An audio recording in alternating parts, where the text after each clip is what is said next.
Salah satu syarat menjadi negara besar adalah memiliki kekuatan uang atau currency domination. Setelah Bretton Woods Conference di tahun 1944, disetujui salah satunya menyatakan bahwa dolar adalah world currency. Terbukti hingga saat ini 65% perdagangan dunia menggunakan dolar. Kemudian 20% transaksi dunia menggunakan euro. Dolar dan euro jika digabungkan merupakan 85% transaksi keuangan dunia. Dan sebagai pengingat, Eropa plus Amerika adalah negara pemenang Perang Dunia Kedua. Yuan Cina sekarang berusaha mencari jalan agar bisa menyaingi dolar, tapi masih jauh. Transaksi dunia yang menggunakan yuan hanya 1,7%. Walaupun barangnya Cina menguasai 60%, tetapi transaksinya yuan hanya menggunakan 1,7%. Apa kesulitan yuan Cina untuk mendominasi? Ini sebenarnya karena devisa Cina masih menggunakan dolar sebagai cadangannya. Karena itu Cina ingin menguasai cadangan emas atau metal berharga dunia. Karena cadangan yang laku di dunia internasional selain dolar adalah logam mulia. Saat ini tercatat devisa Cina angkanya 3 triliun dolar. Sementara Indonesia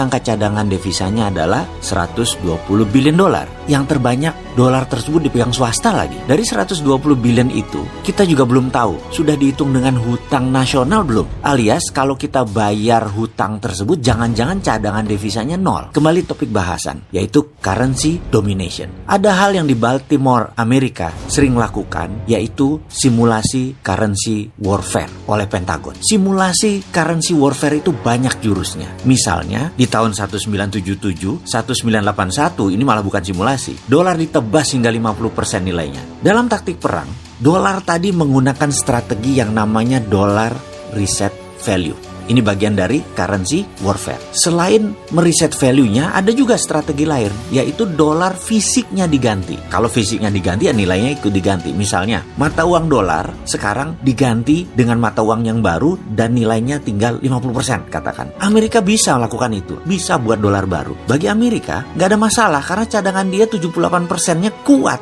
untuk mencetak uang baru. Dicoba misalnya, dolar lama nilainya menjadi setengah dolar baru. Itu simulasi reset value 50%. Apa yang terjadi kalau dolar di reset 50%? Ya brodol, aset 120 billion jadi setengah nilainya.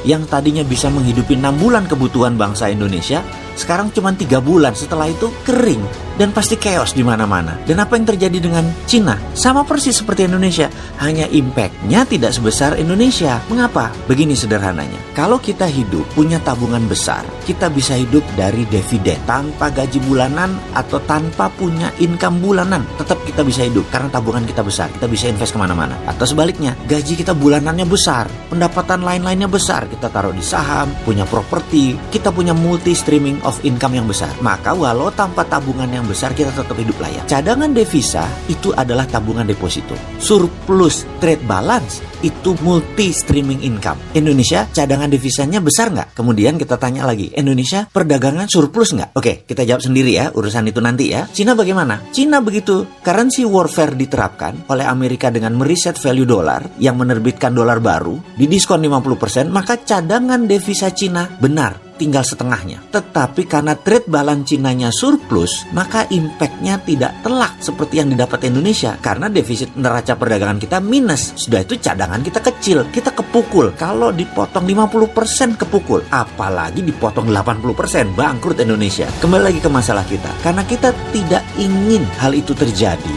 maka kita harus punya simulasi sendiri terhadap kekuatan currency kita. Kalau nggak, kita kejedot. Jadi kita Indonesia ini juga harus melakukan rupiah currency warfare untuk mengantisipasi apa yang terjadi kalau negara lain melakukan currency warfare terhadap Indonesia. Jadi secara pribadi saya sudah tahu solusinya bagaimana jika currency warfare dijalankan oleh Amerika terutama. Karena ke depan kalau Amerika melakukan currency warfare, Indonesia harus tetap selamat. Kalau hal ini tidak dijalankan atau tidak disiapkan, maka Indonesia bisa terpecah, NKRI bisa bubar, masyarakat bisa chaos, terjadi konflik horizontal, Indonesia bisa masuk negara gagal. Bener deh, sekali lagi, counter strategi currency warfare harus sudah disiapkan. Dan apa susahnya sih manggil saya ke istana? Walau Sontoloyo begini kan saya NKRI garis lurus. Kasihan ya saya ngarep banget ketemu ke istana ngomongin negara.